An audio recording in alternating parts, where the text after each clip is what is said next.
South America के बीचों बीच एक अद्भुत जगह है। अमेज़न रेन फॉरेस्ट अपने आप में एक दुनिया है। इसका विशाल कैनोपी जहां तक नजर जाती है फैला हुआ है। हवा में नमी भरी है और अनदेखे जीवों की आवाजें गूंज रही हैं। ये रंग बिरंगी जिंदगी का क्षेत्र है, लेकिन गहरे रहस्य का भी। सदियों से एक्सप्लोरर्स और एडवेंचरर्स अमेज़न की तरफ खींचे चले आ रहे हैं। वे लॉस्ट सिटीज, कहानियों में सुने ट्रेजर्स और प्लांट्स और एनिमल्स की नई स्पीसीज खोजते रहे हैं। कई लोग इसकी डेप्थ्स में खो गए हैं। उनकी किस्मत हमेशा के लिए अनजान है। अमेज़न अपने सीक्रेट्स को बड़ी ही क्लोजली गार्ड करता है, फिर भी अननोन का आकर्षण बना रहता है। आज साइंटिस्ट्स और रिसर्चर्स अमेज़न में एस्टोनिशिंग डिस्कवरीज करते रहते हैं। नई स्पीसीज अभी भी मिल रही हैं। एंशिएंट रूइंस, लॉस्ट सिविलाइजेशंस की ओर इशारा करते हैं। अमेज़न एक कांस्टेंट रिमाइंडर है कि हमारे प्लैनेट के बारे में एक्सप्लोर और अंडरस्टैंड करने के लिए अभी भी बहुत कुछ बाकी है। अमेज़न धरती पर सबसे बड़ा रेन फॉरेस्ट है। ये इंडिया के साइज से दुगना एरिया कवर करता है। अमेज़न नदी रेन फॉरेस्ट की लाइफलाइन, वॉल्यूम के हिसाब से दुनिया की सबसे बड़ी नदी है। ये एंडीज माउंटेन से अटलांटिक ओशन तक 4000 मील से ज्यादा बहती है। 9 देश अमेज़न बेसिन के हिस्से शेयर करते हैं। ये देश हैं Brazil, Peru, Colombia, Bolivia, Ecuador, Venezuela, Guyana, Suriname और फ्रेंच गियाना। अमेज़न बेसिन अलग अलग इकोसिस्टम्स का मोज़ेक है। इसमें न केवल रेन फॉरेस्ट बल्कि फ्लडेड फॉरेस्ट्स, सवानास और माउंटेन्स भी शामिल हैं। अमेज़न हमारे प्लैनेट के इकोसिस्टम का एक वाइटल पार्ट है। ये ग्लोबल क्लाइमेट को रेगुलेट करने में क्रूशियल रोल प्ले करता है। अमेज़न रेन फॉरेस्ट एटमॉस्फेयर से कार्बन डाइऑक्साइड की वास्ट अमाउंट्स अब्सॉर्ब करता है। ये ऑक्सीजन भी रिलीज करता है, जिससे हमें सांस लेने वाली हवा मिलती है। ये अमेज़न को हमारे प्लैनेट की हेल्थ के लिए वाइटल बनाता है। अमेज़न नदी और उसकी ट्रिब्यूटरीज जीवन से भरपूर है। अमेज़न बेसिन में मछलियों की 2000 से ज्यादा स्पीशीज पाई जाती हैं। ये धरती के किसी भी दूसरे रिवर सिस्टम से ज्यादा है। इनमें से कई मछलियां दुनिया में और कहीं नहीं पाई जाती हैं। अमेज़न नदी के सबसे आइकॉनिक इनहैबिटेंट्स में से एक पिरान्हा है। इन मछलियों की अपने शार्प टीथ और तेज भूख के लिए खतरनाक रेप्यूटेशन है। हालांकि ज्यादातर पिरान्हा स्पीसीज असल में काफी छोटी होती हैं और मेनली इंसेक्ट्स और दूसरे स्मॉल क्रीचर्स को खाती हैं।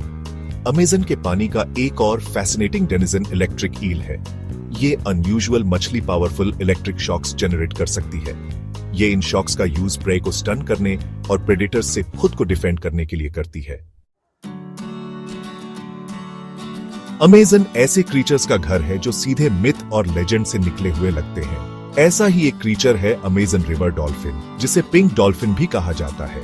ये डॉल्फिन्स ग्रे पैदा होते हैं, लेकिन जैसे जैसे उनकी एज बढ़ती है वे ग्रेजुअली पिंक हो जाते हैं। पिंक डॉल्फिन अमेज़न में रहने वाले यूनिक और अक्सर बिजार क्रीचर्स का सिर्फ एक एग्जाम्पल है। रेन फॉरेस्ट जैगुआर का भी घर है, जो अमेरिकाज की सबसे बड़ी कैट है। एनाकोंडा एक जायंट स्नेक जो 20 फीट से ज्यादा लंबी हो सकती है, और होटजिन एक अजीब बर्ड जिसके विंग्स पर क्लॉज होते हैं। साइंटिस्ट्स का मानना है कि अमेज़न रेन फॉरेस्ट में अभी भी कई अनडिस्कवर्ड स्पीसीज रहती हैं। इंसेक्ट्स, एम्फिबियंस और यहाँ तक कि मैमल्स की नई स्पीसीज हर समय डिस्कवर की जा रही है। अमेज़न प्लैनेट की सबसे बायोडिवर्स जगहों में से एक है। सेक्शन 5, खोई हुई दुनिया और प्राचीन किंवदंतियां। अमेज़न लंबे समय से एक्सप्लोरर्स और एडवेंचरर्स के लिए फैसिनेशन का सोर्स रहा है।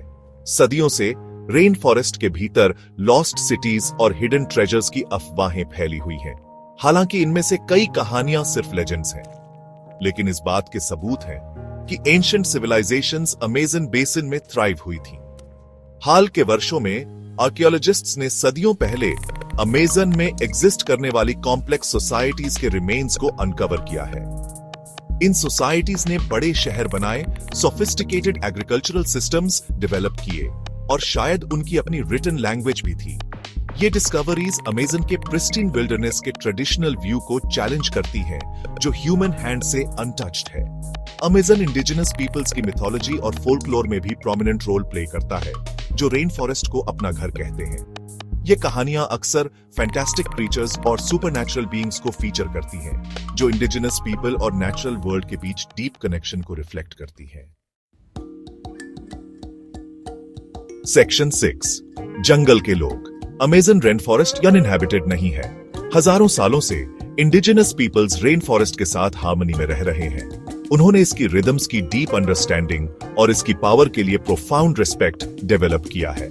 उन्होंने लास्टिंग हार्म पहुंचाए बिना रेन फॉरेस्ट के रिसोर्सेज का सस्टेनेबली यूज करना सीखा है। आज अमेजन बेसिन में 400 से ज्यादा डिफरेंट इंडिजिनस ग्रुप्स रह रहे हैं। हर ग्रुप का अपना यूनिक कल्चर, लैंग्वेज और ट्रेडिशंस है। ये इंडिजिनस ग्रुप्स रेन फॉरेस्ट के गार्डियंस हैं। उनके पास रेन फॉरेस्ट के प्लांट्स, एनिमल्स और इकोसिस्टम्स के बारे में इनवैल्यूएबल नॉलेज है। उनका नॉलेज कंजर्वेशन एफर्ट्स के लिए एसेंशियल है।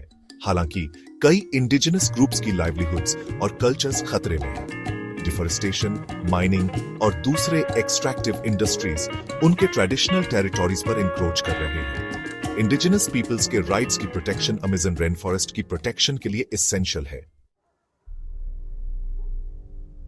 सेक्शन 7, अमेजन का नाजुक संतुलन। अमेजन रेन फॉरेस्ट एक कॉम्प्लेक्स और इंटरकनेक्टेड इकोसिस्टम है। हर प्लांट, हर एनिमल, हर माइक्रो ऑर्गेनिज्म रेन फॉरेस्ट के डेलिकेट बैलेंस को मेंटेन करने में वाइटल रोल प्ले करता है। अमेजन रेन फॉरेस्ट को अक्सर प्लैनेट के लंग्स के रूप में रेफर किया जाता है, क्योंकि इसमें कार्बन डाइऑक्साइड अब्सॉर्ब करने और ऑक्सीजन रिलीज करने की एबिलिटी होती है। यह प्रोसेस ग्लोबल क्लाइमेट को रेगुलेट करने में हेल्प करता है। हालांकि डिफॉरेस्टेशन कार्बन डाइऑक्साइड अब्सॉर्ब करने की अमेजन की एबिलिटी को रिड्यूस कर रहा है। यह क्लाइमेट चेंज में कंट्रीब्यूट कर रहा है।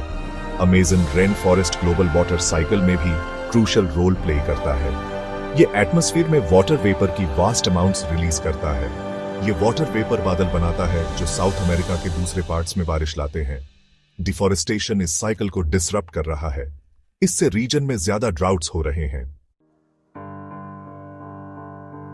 सेक्शन 8, एक महत्वपूर्ण पारिस्थितिकी तंत्र के लिए खतरे। Amazon rain forest unprecedented threats का सामना कर रहा है।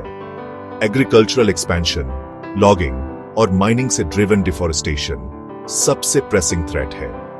हर साल लाखों एकड़ rain forest cattle ranching, soybean production और अदर एक्टिविटीज के लिए क्लियर कर दिए जाते हैं। इलीगल गोल्ड माइनिंग अमेजन के लिए एक और मेजर थ्रेट है। माइनिंग ऑपरेशंस नदियों को मर्क्यूरी, एक टॉक्सिक हैवी मेटल, से पोल्यूट करती है, जिससे मछलियां पॉइजन होती है और ह्यूमन हेल्थ को नुकसान पहुंचता है। क्लाइमेट चेंज भी अमेजन के लिए थ्रेट्स को बढ़ा रहा है।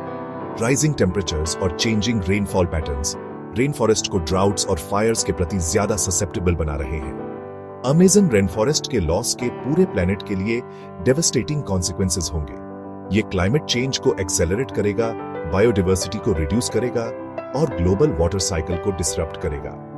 अमेजन की प्रोटेक्शन सिर्फ एक रीजनल इश्यू नहीं है, ये एक ग्लोबल इंपेरेटिव है।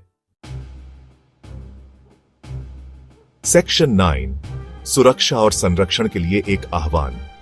अमेजन रेन फॉरेस्ट एक ग्लोबल ट्रेजर है।